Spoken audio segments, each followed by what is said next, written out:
ভারতীয় চলচ্চিত্রে এমন কিছু অভিনেতা আছেন যারা শুধু অভিনয় করেন না, চরিত্রের ভেতরে মিশে যান। এই বহুরূপীদের তালিকায় আছেন রণদীপ হুদা থেকে রাজকুমার রাও। রণদীপ হুদা সর্বজিতে কঙ্কালসার শরীর, আর স্বাতন্ত্র্যবীর সাভার করে বিপ্লবীর তীব্রতা।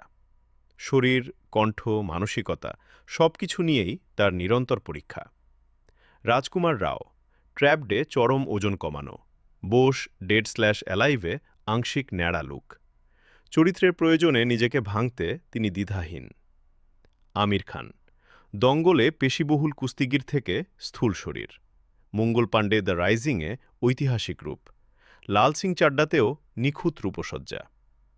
রণবীর সিং পদ্মাবত, বাজিরাও মাস্তানি কিংবা তিরাশিয়ে কপিল দেবের অনবদ্য অনুকরণ, প্রতিবারই আলাদা শরীরী ভাষা।